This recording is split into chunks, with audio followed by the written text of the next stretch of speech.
सत श्री अकाल दोस्तों, इस वीडियो के राही मैं तुहानूं एक नवी कंट्री बारे इन्फॉर्मेशन देना चाह रहा। कंट्री तो देखो पुरानी ही है, बट इंडियंस लिए इत्थे वीज़ा ऑन अराइवल की फैसिलिटी है। और ना कि सिर्फ वीज़ा ऑन अराइवल की फैसिलिटी है, इंडियंस लिए वीज़ा फ्री है। वीज़ा फ्री मतलब कि तुहानूं उत्थे जाके ना कोई फॉर्मैलिटीज़ करानियां पैणगियां ते ना ही तुहानूं उत्थे कोई पैसे देने हैं। It is absolutely visa free country for Indians और इंडियन पासपोर्ट जिन्हां कोल हैगे ने। तो इस कंट्री का नाम है सर्बिया। और सर्बिया जिहड़ी कंट्री है वो आंदी है यूरोप दे विच। तुसीं इस गल नूं सुन के बहुत हैरान होवोगे कि यूरोप की एक कंट्री जिहड़ी इंडियंस नूं बिना किसी कागज़ां तो, चाहे वो फंड्स होण, चाहे वो इनकम टैक्स रिटर्न होए, चाहे तुहाडे इंप्लॉयमेंट के डॉक्यूमेंट्स होण, बिना किसी कागज़ तो एक वैलिड वीज़ा 30 दिन का उत्थे रहण लई दिंदी है। जी हाँ, मैं फिर दस रहा, कंट्री का नाम है सर्बिया और ये यूरोप दे विच आंदी है। तुसीं जरा अपने इंटरनेट नूं खोलो, फोन च खोल के इनू चैक करो कि मैं इन्फॉर्मेशन तुहानूं जिहड़ी दस रहा वो सही है या नहीं। इत्थे जाण लई अज दी डेट च बहुत पंजाबी जा रहे हैं तो मैनू बड़े लोगों ने फ़ोन करके पूछा भी है कि उत्थे जाण दा रस्ता की है, क्योंकि इंडिया तो फ्लाइट कोई भी डायरैक्ट नहीं चल रही सर्बिया की। इस टाइम जिहड़ा एयर बबल इंडिया ने शुरू किया है वो एक तो कैनेडा के नाल है, प्लस दुबई के नाल शुरू किया है। सो दुबई के थ्रू तुसी सर्बिया पहुँच सकते हो जे तुसी इस टाइम दे विच जाना चाहते हो। जे आने वाले समय जाना चाहते हो 2-3 महीनों बाद, फिर तो सर्बिया की उम्मीद है कि डायरैक्ट फ्लाइट्स भी शुरू हो जाएगियाँ। बट जे किसी का प्रोग्राम है, कोई यूरोपीयन कंट्री विजिट करनी चाहता है अपनी ट्रैवल हिस्टरी बनाने लई, तो उहदे कोल बहुत ही सुनहरी मौका है कि तुसी दुबई के थ्रू सर्बिया जा सकते हो। मैं तुहानूं हुण डिटेल्स से दसांगा तुसी ये वीज़ा किद्दां अप्लाई कर सकते हो। तुहाडे कोल दुबई का एक वैलिड वीज़ा होना चाहिए और दुबई तो जिहड़ी तुसी फ्लाइट लैके अगे सर्बिया जाना हो, तुहाडी फ्लाइट पहलां ही बुकड होनी चाहिए है।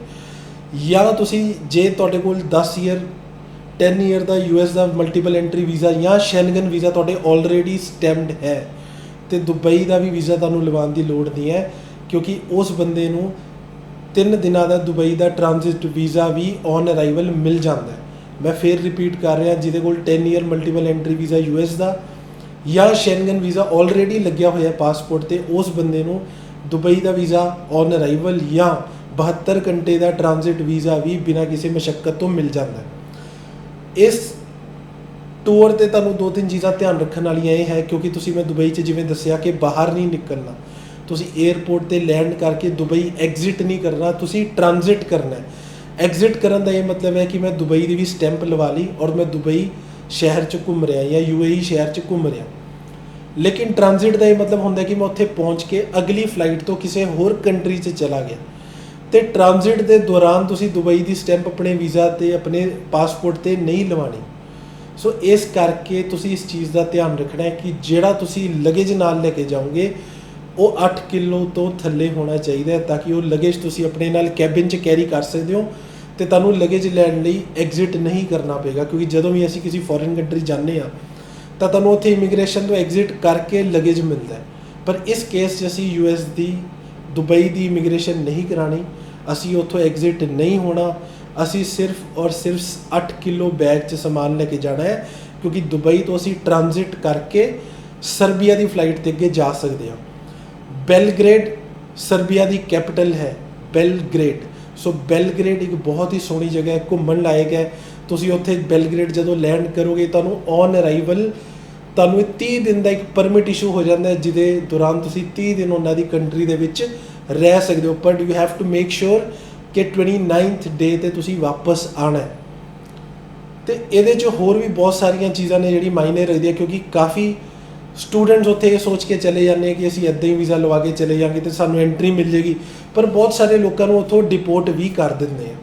तो उहदे पिछे ये कारण है क्योंकि उन्होंने लगता है कि ये जिहड़ा बंदा इत्थे आए वो जेनवन नहीं है। तो जे उन्होंने लगता है कि तुसी जेनवन टूरिस्ट नहीं हो तो तुसी उत्थों डिपोर्ट भी हो सकते हो। इस चीज़ का बहुत ध्यान रखना है कि किसी की गल जाके, किसी की गल्लां जाके ये नहीं कि मैं कल ही सर्बिया की फ्लाइट बुक करा दा तो उत्थे मूँह चक के पहुँच जा। नहीं, तुहानूं जे फ्री वीज़ा भी लेना है ऑन अराइवल, तुहानूं उस लई भी तैयारी करनी पेगी। भावें तुहाडे ਕੋਈ ਡਾਕੂਮੈਂਟਸ ਦੀ ਉੱਥੇ ਰਿਕੁਆਇਰਮੈਂਟ ਨਹੀਂ ਹੈ, ਚਾਹੇ ਉਹ ਫਾਈਨੈਂਸ਼ੀਅਲ ਹੋਣ, ਚਾਹੇ ITR ਹੋਏ, ਚਾਹੇ ਇੰਪਲੋਇਮੈਂਟ ਡਾਕੂਮੈਂਟਸ ਹੋਣ, ਲੇਕਿਨ ਤੁਹਾਡੀ ਇੱਕ ਟਰੈਵਲ ਹਿਸਟਰੀ ਜਾਂ ਇੱਕ ਪ੍ਰੋਫਾਈਲ ਬਣੀ ਹੋਣੀ ਚਾਹੀਦੀ ਹੈ ਜਿਹਦੇ ਨਾਲ ਉੱਥੇ ਵੀਜ਼ਾ ਆਫਿਸਰ ਨੂੰ ਲੱਗੇ ਕਿ ਇਹ ਬੰਦਾ ਜਿਹੜਾ ਮੇਰੇ ਕੋਲ ਇੱਧਰ ਆ ਰਿਹਾ ਸਰਬੀਆ 'ਚ, ਇਹ ਜੈਨੂਇਨ ਹੈ and this guy has the reason to go back to his country. So ਉਹ ਰੀਜ਼ਨਸ ਨੂੰ ਦਿਖਾਉਣ ਲਈ ਜਾਂ ਤਾਂ ਤੁਹਾਡੇ ਕੋਲ 2-3 ਕੰਟਰੀਆਂ ਦੀ ਪ੍ਰੀਵੀਅਸ ਟਾਈਮ ਦੀ ਕੋਈ ਟਰੈਵਲ ਹਿਸਟਰੀ ਹੋਣੀ ਚਾਹੀਦੀ ਹੈ।